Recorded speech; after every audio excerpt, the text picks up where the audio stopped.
going to talk about it for a second. I know Kelly mentioned it. Thank you for mentioning that, Kelly. This is such an amazing conference. And what I love about it, I shared with our volunteers last night, is that it's such an intergenerational conference. Our speakers for this conference range from their 80s to their 20s.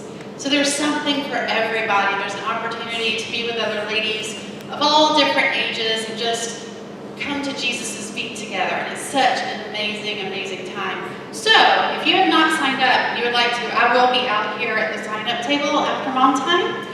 You're welcome to come by and talk to me to get more information or to sign up, cash check, or you can do it online with a credit card. All right, segue. When Kelly asked me to speak again, which I was so honored that y'all wanted me to come back, that means a lot to me. Y'all are my ladies. I really miss being a part of Mom Time, so it's really great to get to come back and be with y'all. But when she asked me, I was like, I don't know what I'm going to talk about. I feel like I've talked about the things that were on my heart, and so she and I talked about a few things, and she mentioned identity, and it just was like God started downloading some stuff into my head that I needed to hear about identity, and I felt like y'all probably want to hear those or need to hear those things too. So today I'm going to talk to you about who am I? Not losing our identity in the midst of our childhood years. Because as Courtney just introduced herself, we get up and we say, hi, I'm Jessica, and I have 2 kids, and that's my identity. And we forget that we are people outside of our children, right? So we're going to talk about some of that today. All right, so who has watched the show The Masked Singer? Am I the only one? Thank you. Y'all, this is like my favorite show. Okay, if you look at it, it looks really cheesy and stupid, but it is awesome. So what it is celebrities dress up in these crazy costumes, like they're completely covered, you cannot tell who they are. They put one of those little voice things on them so you can't, when they're talking, you can't recognize who they are. And they get up and they give you like this little cute clue package, and I like mysteries, so I like figuring things out. But then they sing. So it's supposed to be a singing show, you know, whoever doesn't get voted for gets booted off, but it's not really about the singing because people like Gladys Knight and Shaka Khan get booted off, and they're some of the most iconic singers of our time. But it's more about the performance and people trying to guess who they are. And I just love it so much because you're trying your best to figure it out, and then at the end, they play that song, which to me is an NCIS song, but I guess it's the Who. But who am I? That who are you? There you go. You're welcome. That's my singing for the day. Anyway, so they pretend to take the mask off, and they pull it off, and you're like shocked at who it is behind the mask. But my all-time favorite was the first season. The winner was this guy T-Pain. Okay, y'all, I'm not a rap girl, so I didn't really know who T-Pain was. I was like, oh, okay. But the really, really cool thing about it was, if you do know who T-Pain is, he's a rapper, but he's known for kind of creating the whole auto-tune. And auto-tune is what I should have just used when I sang Who Am I? Because it makes you sound like you can actually sing. So T-Pain is known as not really being a singer. Okay, he's not known for his voice. But he won first place in a singing competition. When he took off his mask, people were shocked because they had fallen in love with his voice. He had sang like these croony kind of songs, and he was dressed up like a monster in like this big, like from Monsters Inc. kind of costume, which was really cute. But everybody was shocked that it was T-Pain. And it really got me thinking about how many times I wish I could put on a costume and people not have those preconceptions or those prejudgments about me, and they could get to know me for who I really am. Anybody else ever feel that way? I really felt that way when we moved. I'm from here. My husband was in the military, so we lived in North Carolina and Texas. I was gone for almost 13 years. And I moved back here to the same sweet little town that I grew up in. And a lot of people only could think of me as that 18-year-old or that 20-year-old girl who left. And it took me a long time to get past that and get people to know who I really am and more about me than the teenage me or the little girl me that they knew growing up. So I think that's why this kind of identity thing really kind of resonates with me. Like, I want people to know who I really am. So I know for most of us, we're all mamas in this room, right? Okay, Mr. Al's not in here, okay. Al said he's gonna pop in and listen. I was like, it's for moms really, but. One thing that overtakes our identity as we become moms is our children.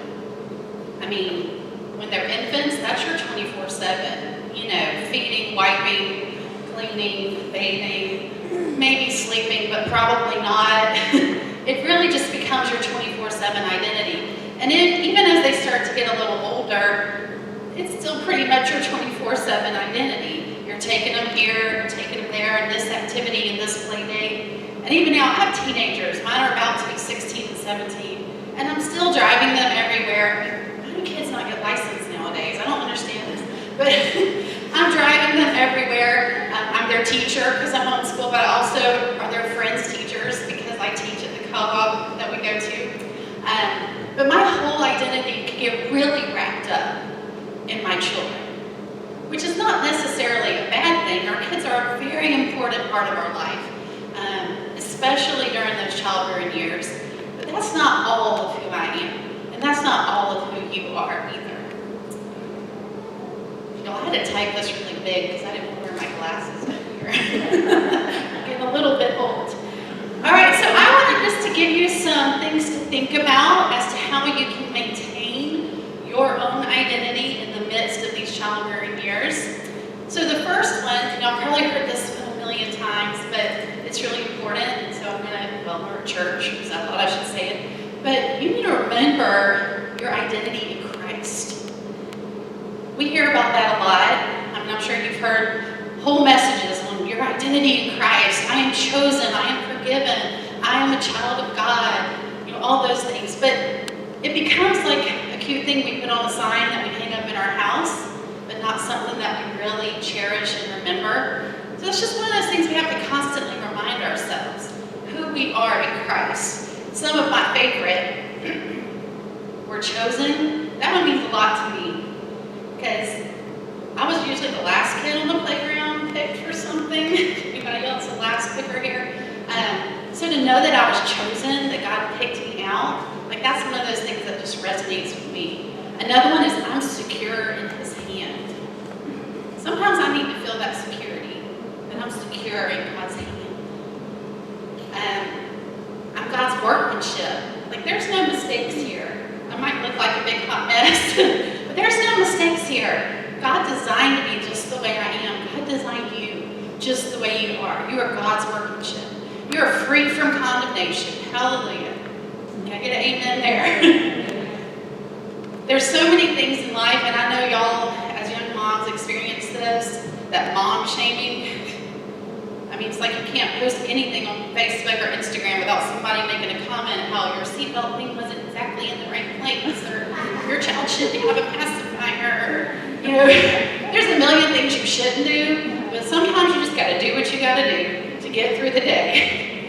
But there's no condemnation in Christ. Isn't that awesome? So those times when I'm feeling really condemned by the world or by the people in my life, I just have to return to that identity in Christ. There's no condemnation in Christ. Now, Christ will convict us if we're doing something wrong. He'll gently say, hey, that's not the way. This is the way, walk in it. But He doesn't condemn us. He never makes us feel shame or puts us down.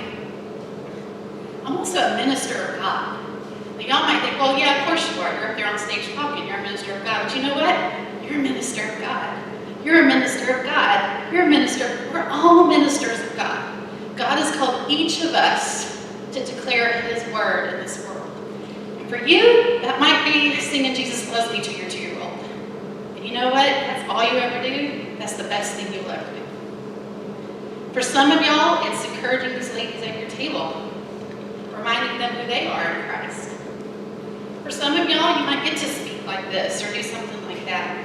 But just know that we're all ministers of God. This isn't like some special club you get into where you get to tell people about Christ.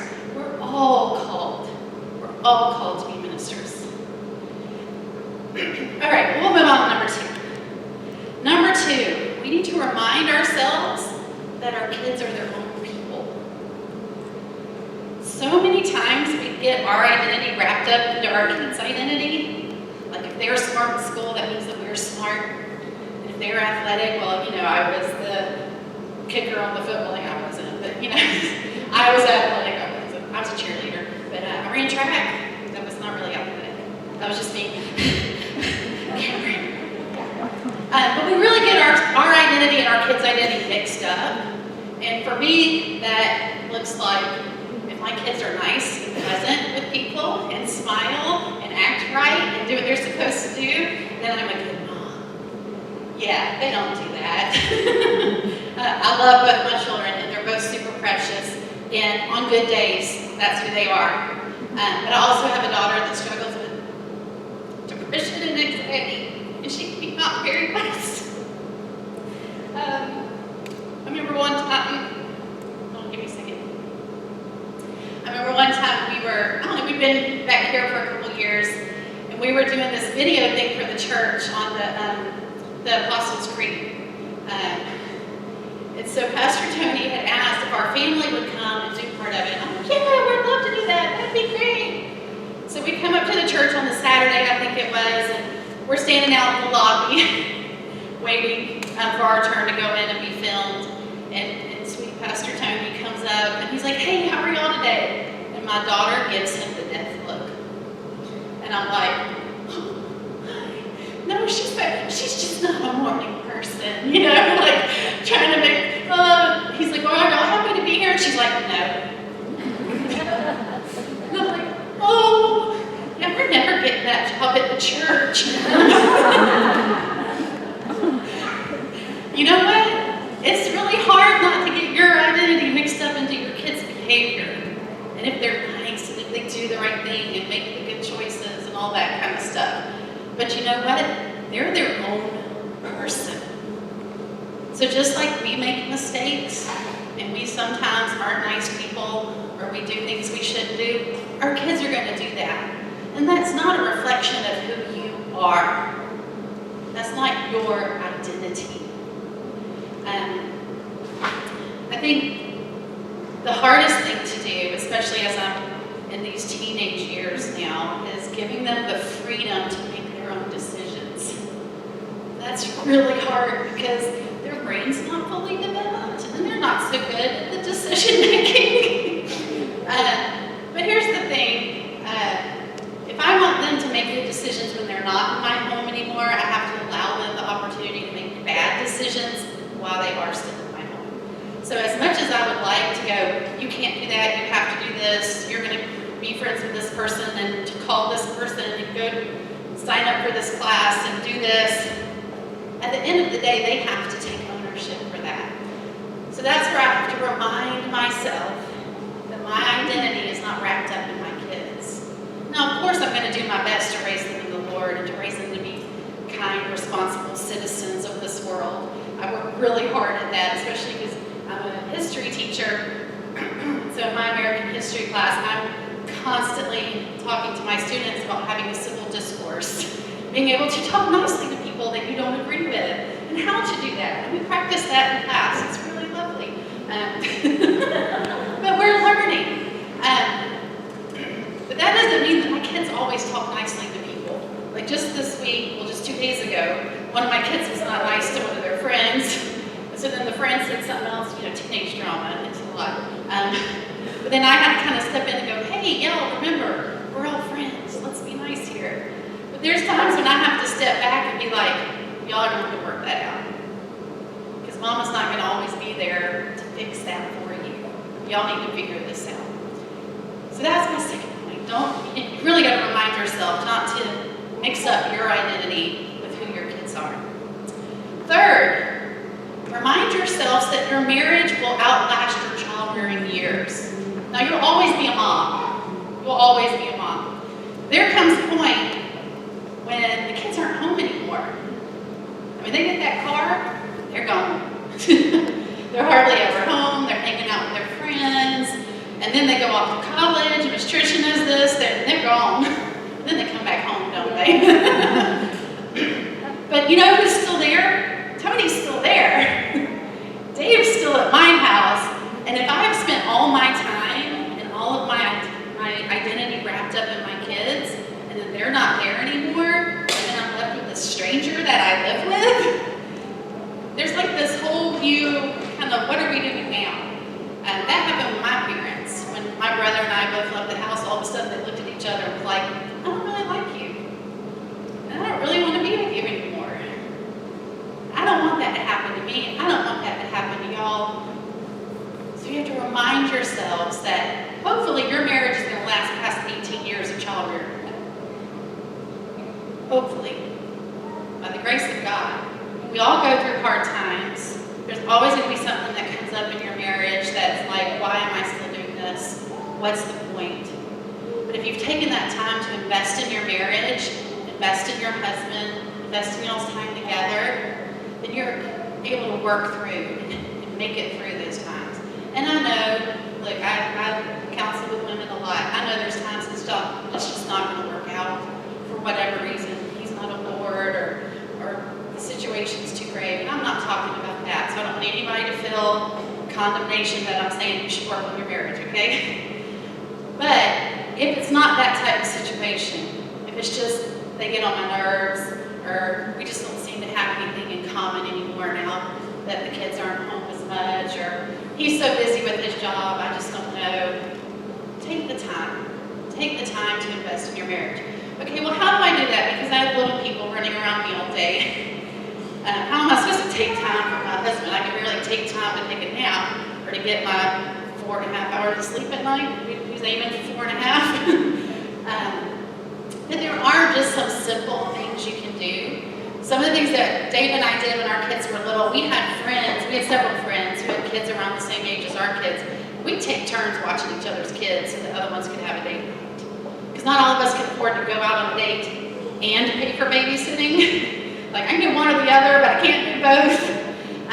Find some friends that you feel comfortable swapping with. Say, hey, can you have kids Friday night? I'll take your kids Saturday night, or I'll take your kids this week, will you take my kids next week? So you get that time together.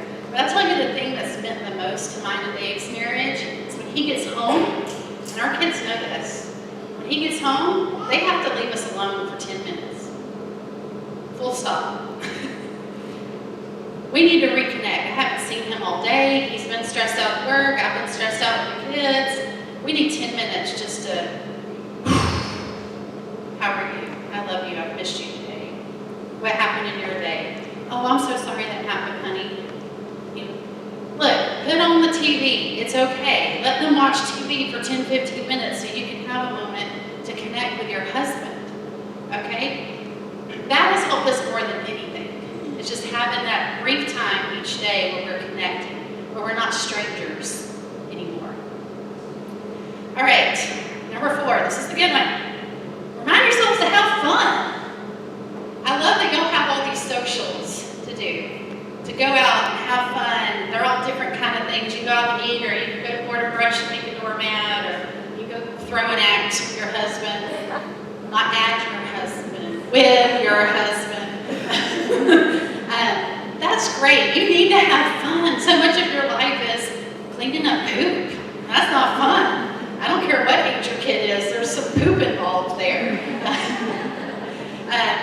You just really need to remind yourself to have fun. And sometimes that's having fun with your kids. Put on some dance music and dance around and act like a crazy fool. Hey, that's fun. That'll release some endorphins and get your blood pumping. Maybe tire the kids out for 2 seconds. Do something. Go out with your girlfriends and have some fun. Go by yourself. I don't know. Everybody's different. But for some of y'all, what builds you up, what refuels you is being with a bunch of people. That's awesome. What refuels me is to have a moment to myself. And probably if you have little people, that's you. I just want a moment to nobody calling my name or tugging at my shirt or any of that. I just want a moment to myself. Go to a movie by yourself. Say, honey, I'm out. You You got the kids for the next 3 hours? I'm going to the movies. And just be quiet with yourself. Go to the coffee shop by yourself. And then listen to everybody's little funny conversations they have on it. Am I the only one who does that? I don't mean to eavesdrop. People talk loud in the coffee shop. Just go and when I was a kid, and I know this isn't, people don't do this anymore. When I was a kid, we used to go to the mall because we didn't have air conditioning for one summer and it was like 100 and something degrees. We'd go to the mall and sit and watch people. That's hilarious. Now I know nobody goes to the mall anymore. So maybe, I don't know, go somewhere else and watch people. You go to the mall? There you go. It's so fun to watch people. Like I've got my old Mickey mall outfit on today, the sneakers with the pants, you know, like I'm going walking in the mall. That's just because I'm old and I like to be comfy. I don't wear heels, cute shoes anymore. But have fun. Do something for yourself. We're in this kind of weird place where it's all or nothing in our society. Either you're all in about your kids and that is my life and that is my everything, or I'm all about me. I'm going to have my me time. Me, me, me, me, me. There's a balance there. Neither one of those in and of itself is the right thing. But there's a good balance there where you're balancing being a mom, the kids are your life, but also, hey, I need some time for me. I need some time. I'm the best me, the best mom, when I've had some time to refresh and to breathe. Breathe for a minute. All right, number 5. This is my favorite. Remind ourselves of our introductions. All right, so how many of y'all, when you sit down at a table like this, you say, okay, everybody go around and introduce yourself. Well, I'm Jessica. I'm married to Dave. And my daughter, Abby, is 17, and my son's 16. And I've been going to Grace Fellowship for 6 years. If you're in a church group, you say that. Now, do y'all know anything really about me? No. You know my husband, and you know my kids, but y'all don't really know anything about me. We need to rethink the way that we introduce ourselves. So here's my suggestion. Hi, my name's Jessica. I'm an encourager. I love to encourage people. I love to sit down one-on-one and talk to somebody over lunch or coffee and just hear what's going on in their lives and tell them what's going on in mine. I love people. I love serving in my community. That really brings me life. I like a good funny movie. I'd live at the beach if I could. And if I'm not driving my kids around or working, I listen to funny podcasts or read good self-help books.